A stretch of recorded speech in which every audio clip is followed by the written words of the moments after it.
What's going on YouTube? In today's video we're going to be installing these Raptor lights on my 2023 4Runner TRD Pro. So I bought the original amber lens 4-light set of Raptor lights from 4Runner Lifestyle.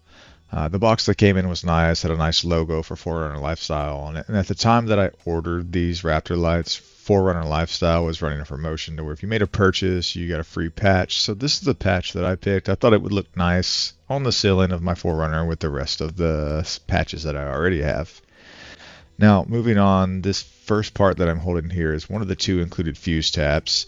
It's got two 10-watt fuses that come with it. This is what will tap into the existing fuse panel and provide power to your Raptor lights. Moving on, we have the wiring harness. So because I got the 4-light set, I've got 4 connectors on the end of this harness, as well as the red wire that you see there for power into the fuse tap, and then the C-shape there, which is our ground. Now, these are the lights that I picked out, the original ambers. So we'll take these out and let's transition over to the 4Runner and we'll go ahead with the install.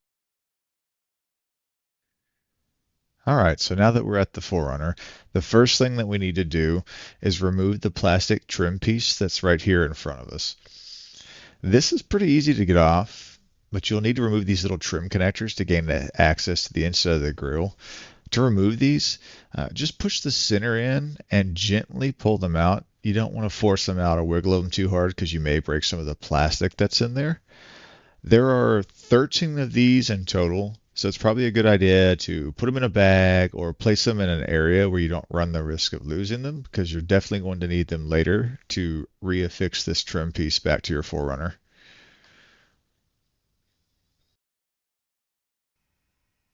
Alright, so now that the trim is off and out of the way, we can start to install our Raptor lights. After you've determined the proper placement of your lights, you can feed the connector through the opening of the grill. The connectors will not pass through easily, but with a little pressure or movement, they will pass right through. Once the connector is through, you will notice that there are 2 plastic posts vertically and 2 plastic clips horizontally. The vertical post that is close to the red wire will be the one you want on top. To install these, just align them with the cutouts in the grill and with even pressure, push them into place. If done right, you should hear a click. Now that we've got this one in, let's get the rest in. Dang, oh dang, those look good in there. Alright, so now that we've got them all mounted up, we want to make sure that all of our connectors are actually fed through the grill, that they're not caught on anything, because our next step is going to have us plug in those connectors into our wiring harness. Since I bought the 4-light kit, my wiring harness has 4 connectors at the end. Each one of these connectors will plug into the connectors on our lights we just installed. For now, we don't have to do anything with the power wire or the ground. We just need to plug the connectors in to the back of the Raptor lights, and then we can organize our cables.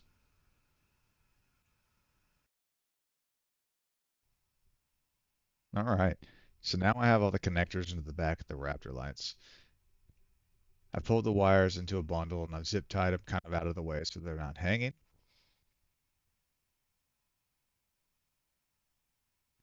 And if you look where I zip tied, you can actually see the cable running under the trim right there where my flashlight is showing. It comes up under that piece there, and I have it pulled up just so you can see it here. What we're going to need to do after this is feed the wire continuously under the plastic, and we want it to run alongside the battery and the side panel of the vehicle, and we want to make sure we stay under everything that we can on that right side. So I ran my wire along the right side panel. Everything's tucked nice and neatly down underneath all of the wires that you're seeing there on the right side.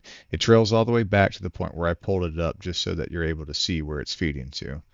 Now the next part, we need to find that little grommet that's back there on the firewall, right where my flashlight is, slightly above it. There's a little grommet right there that we're going to need to take and pull out. You can probably pull this out with your fingers. You probably don't need pliers, but if you need a pair of pliers, you can use those as well. Just be gentle when you're pulling it out. That way you don't tear it.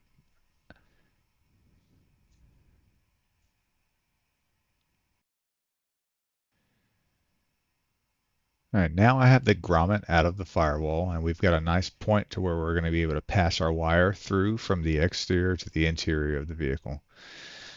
Now this next part is a trick that I learned from another YouTuber, T4R Garage. I'll throw him down in the description below. But essentially what I'm going to do now is I'm going to drill a hole through this. That way we can pass our wires through it. So here it is with the hole drilled through it. And then I used a razor blade to split it. That way the wire can feed nicely into it. We can put that back into the firewall, and we've got our wire ran through the firewall, but we also have a nice seal on it. Now we're going to feed our wiring through the pass-through in the firewall. Make sure you wrap the ends so that way the connectors are protected. You can use a little bit of electrical tape to do this. You just don't want them to get caught, bent, or snagged on anything. All right, so I'll go ahead and apologize for the camera and the lighting in this. It's kind of a difficult position to get it in real good, but here we can see where the wiring harness is fed through the firewall. There's this little metal bracket right there that it comes through. Sometimes it pokes all the way through. Sometimes you got to pull it through a little bit more, but ultimately we're going to use our fuse tap, and we're going to feed into our fuse box right here. At this point too, I would probably go ahead and push into your emergency brake. It's going to give you a lot more room when we're trying to wrench on that bolt that's connected to the fuse box. All right, here's where I made my first mistake. I mentioned earlier that there are two fuse taps. The fuse tap that I'm holding currently is the one that you're going to use if you're wanting to wire into the fuse box that's underneath the hood, not the one that I'm actually trying to wire into right now. Unfortunately, I didn't realize this until after I crimped and I had already cleaned up the wiring with some electrical tape. And here's where I figured it out. It'd be like that sometimes, but no big deal. All I got to do is take the tape off and recrimp and then seal it back up uh, and put the two 10-watt fuses into that connector.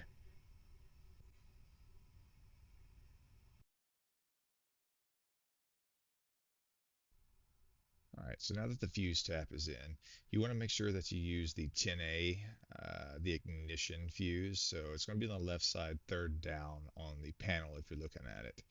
Now that it's plugged in, let's go around to the engine bay and we'll take a look at the firewall so we can see our grommet in action with the wire pass through. There we go. Nice, clean, and sealed up.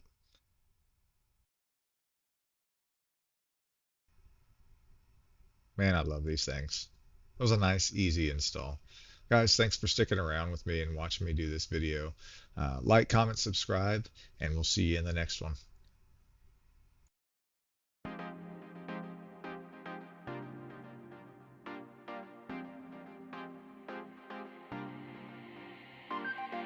I feel